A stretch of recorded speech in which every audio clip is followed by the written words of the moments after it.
What is energy? Where does it come from? And how do we pay for it? When you learn the answers to these questions, you can also learn how to live more efficiently in your home.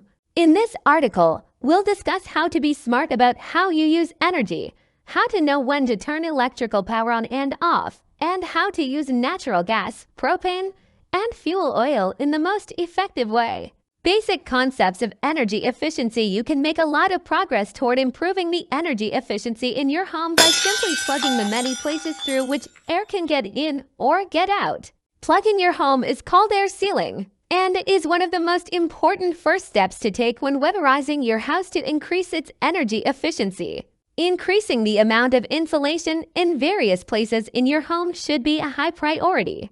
Insulation, in its many forms, helps stop the transfer of heat from one place to another.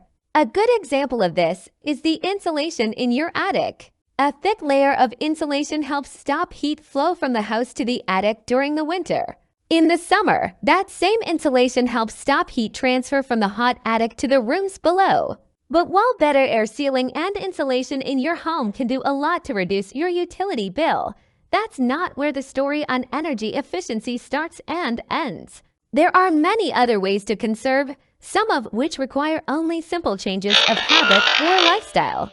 Electricity powers lights, appliances, and electronic devices in your home. It also runs air conditioners, heats water, cooks food, dries laundry, and in some cases is used for space heating. Natural gas, propane, and oil are mostly burned to provide space heating and hot water, and secondary uses for these gases include cooking, clothes drying, and fireplace fuel. Electricity. Electricity enters a home through a service sentry cable either above or below ground. From there it passes through a main electrical service panel containing fuses or breakers and is distributed throughout the house through wires, receptacles, and switches. Electricity is billed to the consumer by the kilowatt-hour kWh. Each kWh costs approximately 8 to 15 cents, depending on where you live and your utility company's fees. 1 kilowatt-hour equals 1,000 watts of electricity used for an hour. To understand how kilowatts are calculated, picture a 100-watt light bulb. Burning that bulb for 1 hour uses 100 watts of electricity. If it burns for 10 hours, that equals 1 kilowatt. 100 watts 10 hours equals 1,000 watts, or 1 kilowatt. And burning that one bulb for those 10 hours costs between 8 and 15 cents. Natural gas. Natural gas is delivered to homes through a network of underground pipes. After natural gas passes through a meter outside of a house, the gas is piped to where it is needed inside, to a furnace or boiler, water heater, or gas fireplace through a series of smaller metal pipes. Natural gas is billed to the consumer by the cubic foot of gas used. Propane, or liquefied petroleum gas (LPG), is transported by truck from a utility or gas company to a storage tank on a homeowner's property outside the home. From there it enters the house through a pipe and is distributed via a system similar to that used for natural gas. Propane is billed by the gallon. Fuel oil is also transported by truck, is pumped into a storage tank either inside or outside the house, and is piped to the appliances where it is needed. Fuel oil is billed by the gallon as well. So that's how energy arrives at your house and how it is billed. What happens after that, how you use these energy supplies, has everything to do with how large your utility bill is at the end of the month. Every time you turn on a light or a TV, use hot water, or switch on the air conditioner or furnace, you consume energy.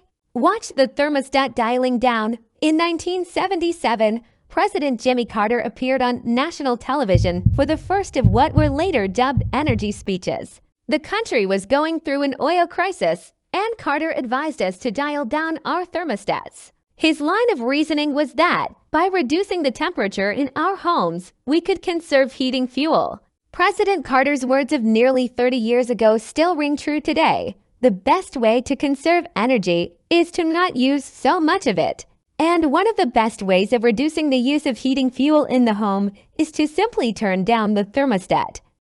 Because space heating constitutes the largest energy expenditure in many homes, Even a little conservation of heating fuel goes a long way toward achieving a lower utility bill.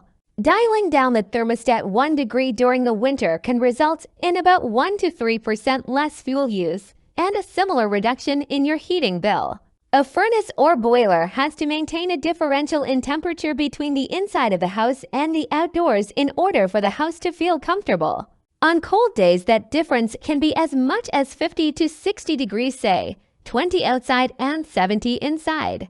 Anytime the differential can be reduced, even by a degree or two, the heating system comes on less often, less fuel is burned, and savings result. The downside of turning down a thermostat, of course, is that the house is cooler. But Carter had a solution for that: simply slip on a sweater. That makes sense too.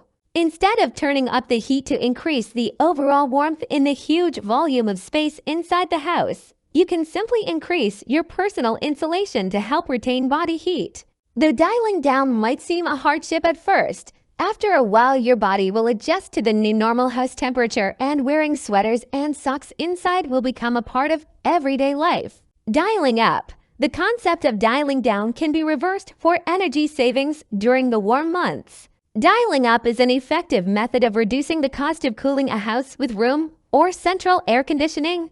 The same principles apply. The less the temperature differential the air conditioning system has to maintain between the inside and outside, the less often the compressor comes on, the less electricity is consumed, and the lower the utility bill. Instead of setting the thermostat to the point that the air conditioning system makes the house cold, try dialing it up a few degrees and adjusting your clothing to deal with the slightly warmer temperature. Chances are you'll never notice the difference. And as is the case with heating, dialing the thermostat up when you're away from the house results in lower energy consumption. Close empty rooms. If there are rooms in your house that aren't being used, shutting the doors to those rooms results in an overall reduction in the amount of area that the heating and air conditioning systems have to heat and cool. When a child moves away from home to go to college, or when parts of the basement aren't being used, isolating those areas from the rest of the house means less demand in terms of heating and cooling, and a lower energy bill. The less space you need to supply with conditioned air, the less often the heating, ventilation, and air conditioning hook systems will need to operate. Stay under the covers. Many people prefer to sleep cold, and they don't mind turning down the thermostat into the low 60s or mid 50s at night. Some even like to turn off the heat entirely in the bedroom and sleep with a window open. Those who are comfortable dialing back this dramatically are able to reduce their heating fuel consumption substantially at night, as the heating system does not have to maintain a large temperature differential between the inside and outside. For those not so inclined, there are means available to stay warm under the covers, even while dialing back the thermostat. Down or synthetic-filled comforters provide insulation with little weight, and electric blankets generate warmth at a small cost in electrical energy. The winter months can bring with them high heating bills, even for those who like to keep their homes on the cool side. In the summer, air conditioning can make those energy bills skyrocket. In the next section, we'll take a look at how to keep heating costs down in all seasons.